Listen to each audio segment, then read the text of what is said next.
Hello everyone. NCERT गणित कक्षा 11वीं में आपका स्वागत है। इसी क्रम में आज हम प्रश्नावली 5C का प्रश्न क्रमांक पहला सॉल्व कर रहे हैं, जिसके पार्ट 6 दिए हुए थे, जिसमें से हमने उसके 5 पार्ट कंप्लीट कर लिए हैं। तो आज हम इसका जो हमारा लास्ट पार्ट बचा हुआ है उसे करेंगे। तो इसको बिल्कुल वैसे ही करना है, लेकिन इसमें ये 2 दिया गया है। तो सबसे पहले प्रश्न को पढ़ लेते हैं। तो प्रश्न लिखा हुआ है, ध्रुवीय रूप में परिवर्तित कीजिए। तो हमें ये जो 2 दिया गया है इसे हम ध्रुवीय रूप में परिवर्तित करेंगे, लेकिन उससे पहले हम यह समझ लेते हैं कि यह एक सम्मिश्र संख्या है या नहीं, क्योंकि हम सम्मिश्र संख्याओं को ही ध्रुवीय रूप में परिवर्तित करते आ रहे हैं। तो चलिए इसे थोड़ा रफ पेपर पर समझ लेते हैं। तो ये हमने रफ पेपर ले लिया है, तो चलिए इस पे समझ लेते हैं कि यह सम्मिश्र संख्या है या नहीं।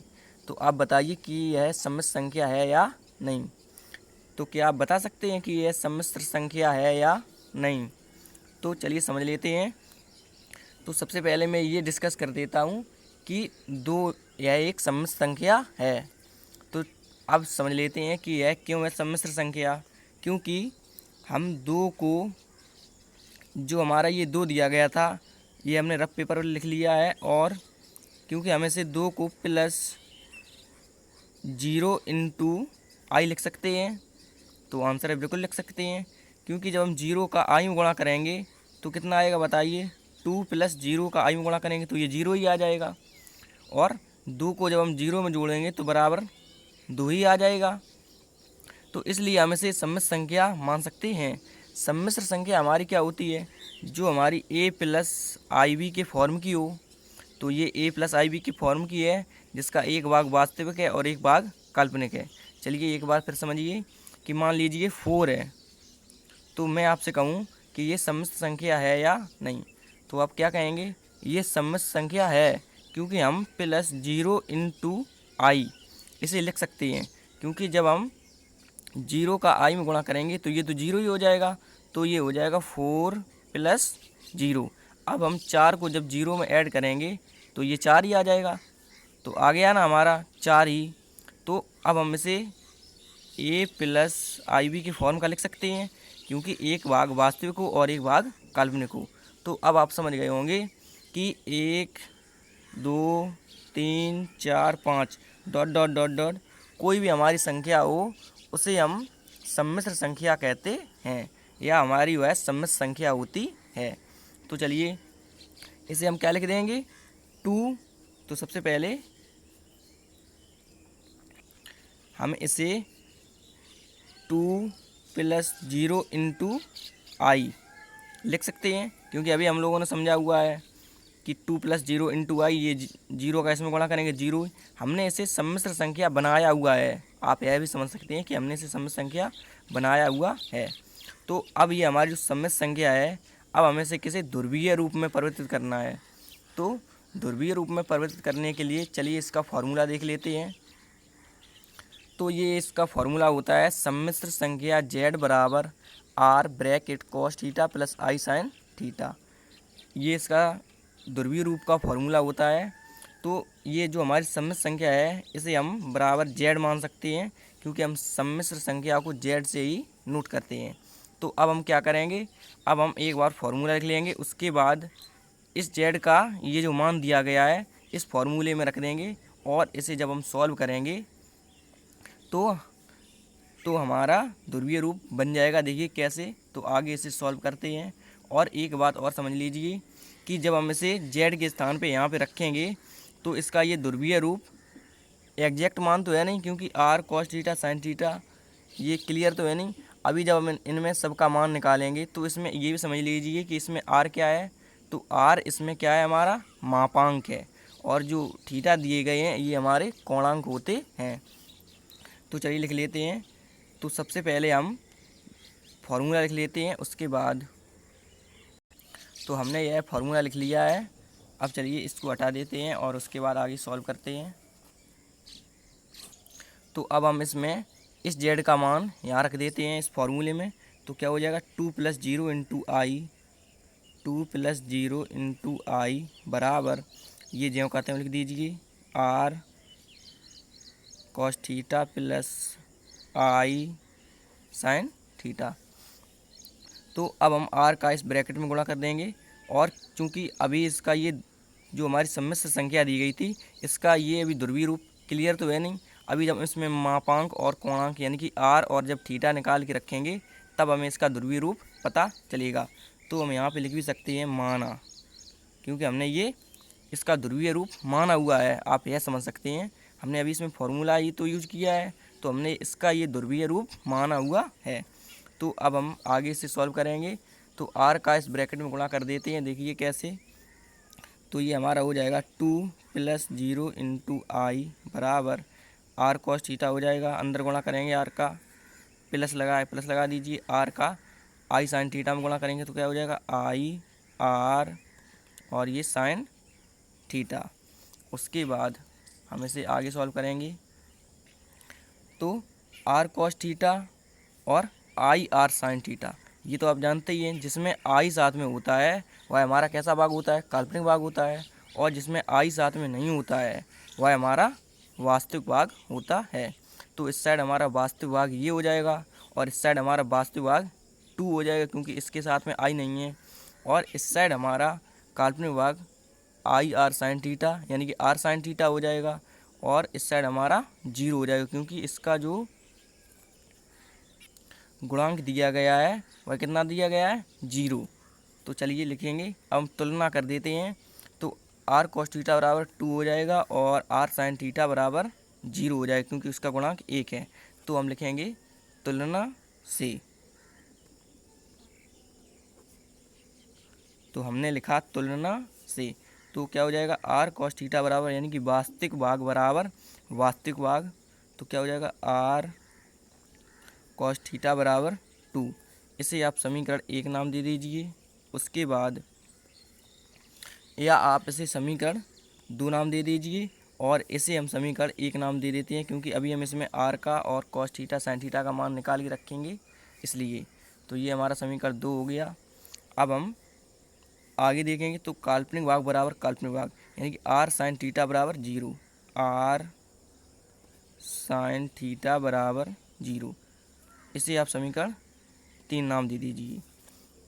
तो आगे सॉल्व करते हैं। अब आप सोच रहे होंगे कि ये आर साइन थीटा और 0 ही क्यों लिखा गया, आई क्यों नहीं लिखा गया। तो आई को आई से बराबर के इस साइड भी आई है और बराबर के इस साइड भी आई है, तो आई को आई से कैंसिल कर दीजिए। या आप ये समझ लीजिए कि आई जो हमारा होता है वह केवल चिन्ह मात्र होता है, यह बताने के लिए कि यह काल्पनिक भाग है या वास्तविक भाग। तो आगे से सॉल्व करेंगे। तो अब हमें आर का मान निकालना है क्योंकि हमें आर का मान समीकरण 1 में रखना है। तो आर का मान कैसे निकालेंगे, तो आर का मान निकालने के लिए हमें समीकरण 2 व 3 को वर्ग करके जोड़ना होगा। तो कैसे वर्ग करेंगे, तो वर्ग होगा r square cos square theta plus r square sine square theta. अब बराबर होगा तो बराबर 2 का वर्ग और प्लस 0 का वर्ग। चलिए कर देते हैं। तो LHS में जुड़ेगी और RHS में जुड़ेगी। तो क्या हो जाएगा, r square cos square theta, या पहले आप लिख दीजिए समीकरण 1 व 2 को वर्ग करके जोड़ने पर। तो हमने लिखा समीकरण 1 व 2 को वर्ग करके जोड़ने पर। चलिए कर देते हैं। तो r square cos square theta, r square cos square theta plus, क्योंकि जोड़ना है तो प्लस लगेगा, r square sine square theta, r square sine square theta बराबर 2 का वर्ग प्लस 0 का वर्ग, 2 का वर्ग प्लस 0 का वर्ग। अब हम इसे सॉल्व करेंगे आगे। तो आर स्क्वायर प्लस के इस साइड भी है और आर स्क्वायर प्लस के इस साइड भी है, तो आर स्क्वायर को हम कॉमन ले लेते हैं या बाहर लिख लेते हैं। अंदर क्या हो जाएगा, ब्रैकेट में हमारा cos square theta plus sign square theta, cos square theta plus sign square theta बराबर 2 का वर्ग 4 प्लस 0 का वर्ग 0 ही होता है, तो आगे देखिए, अब आगे हमारा ये क्या हो जाएगा, तो cos square theta plus sign square theta. चूँकि ये प्लस में है तो हम इसे पलट के लिख देते हैं एक बार, क्योंकि हम जानते हैं sign square theta plus cos square theta बराबर हमारा होता है 1। ये त्रिकोणमिति संबंधित है, आप पहले ही पढ़ चुके हैं। तो आर स्क्वायर और इसे पलट के लिख देते हैं sign square theta plus cos square theta बराबर 4 में 0 जोड़ेंगे तो ये 4 ही आ जाएगा। अब इसका मान कितना हो जाएगा बताइए, तो इसका मान हो जाएगा 1।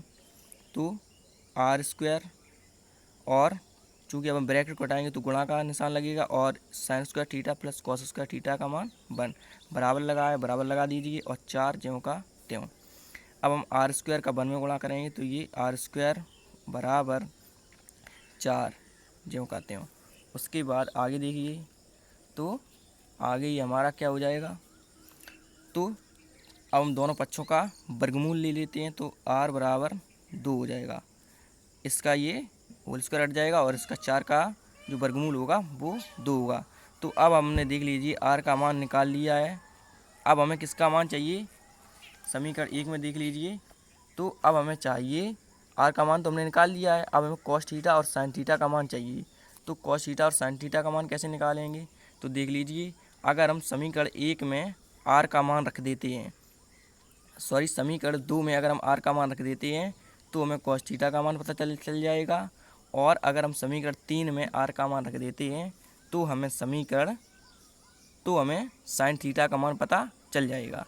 तो चलिए लिखते हैं आर का मान समीकरण 2 में रखने पर, जिससे हम कॉस थीटा का मान निकालेंगे। तो चलिए आगे करते हैं इसे। तो क्या करेंगे अब हम, तो हमने लिखा आर बराबर 2 समीकरण 2 में रखने पर। तो समीकरण 2 हमारा ये है, आर कॉस थीटा बराबर 2। चलिए इसमें आर का मान रख देते हैं, तो यहाँ पे जब हम आर का मान रखेंगे तो कितना हो जाएगा 2, और ये कॉस थीटा ज्यों का त्यों और बराबर 2 भी ज्यों का त्यों। तो अब ये 2 कॉस थीटा के गुणा में है, तो बराबर के हम इस साइड लेके आएंगे, ये बटे में आ जाएगा। कॉस थीटा बराबर कितना हो जाएगा, कॉस थीटा बराबर ये वाला 2 ज्यों का त्यों और ये वाला 2 बटे में आ जाएगा।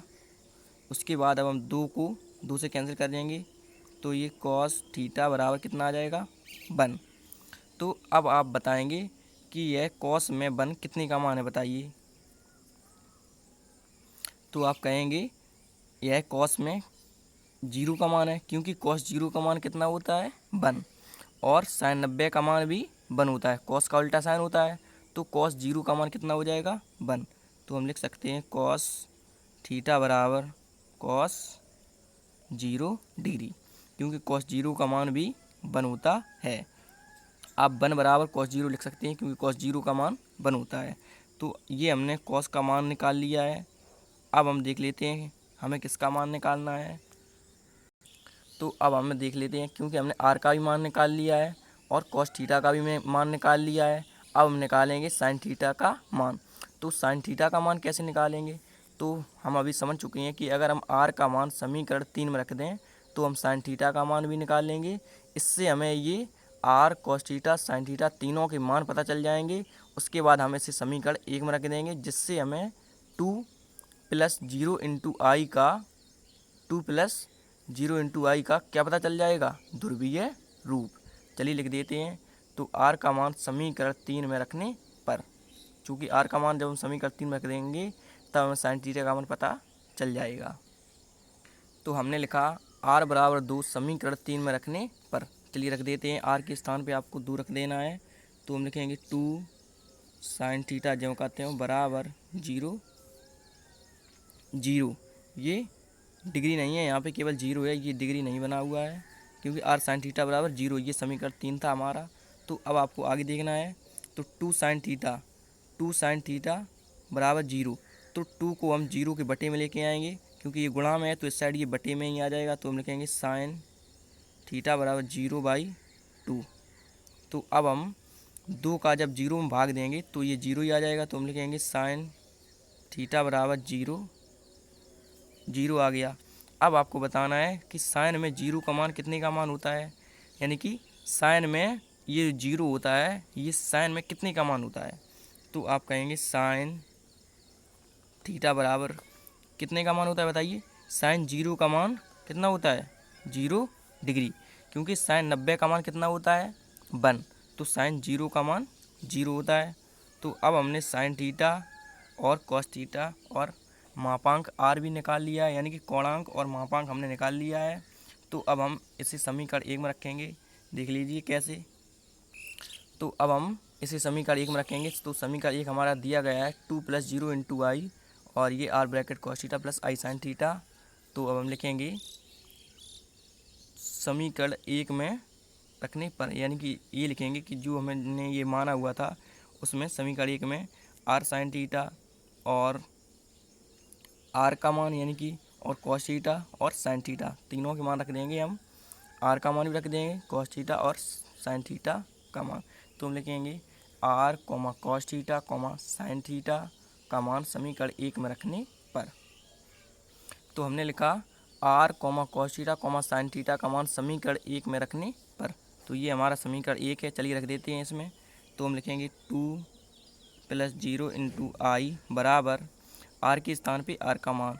तो आप यहाँ से भी देख सकते हैं, ये हमने आर के स्थान पे यहाँ 2 लिखा हुआ था, यानी कि आर का मान कितना हो गया हमारा 2। तो हम लिखेंगे 2 ब्रैकेट, अब देख लेते हैं कॉस थीटा का मान हमारा कितना है। कॉस थीटा का मान हम लोगों ने निकाला हुआ है cos 0 डिग्री, तो लिख देते हैं cos 0। तो cos थीटा के स्थान पे हमने लिखा cos 0 प्लस आई ज्यों का त्यों, और साइन थीटा के स्थान पे कितना हो जाएगा साइन 0 डिग्री। तो यही हमारा 2 + 0 × आई, या आप इसे केवल 2 भी बोल सकते हैं, क्योंकि 0 × आई का कोई मतलब नहीं है, इसका हम गुणा करेंगे। हमने तो यह समझने के लिए केवल यह सम्मिश्र संख्या बनाई थी कि आपको समझने में प्रॉब्लम ना हो। तो यही हमारा ध्रुवीय रूप हो जाएगा। तो अब आप इसका स्क्रीनशॉट ले लीजिए। तो प्रश्न भी आपको नोट कर लेना है, उसके बाद आगे देखिए।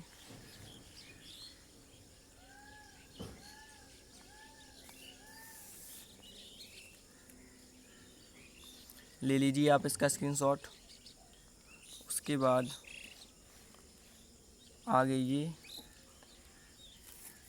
उसके बाद इसका ले लीजिए, उसके बाद ये आगे थोड़ा बचा हुआ है, इसका भी ले लीजिए। तो इसी क्रम में अब हम आगे सॉल्व करेंगे। Thank you.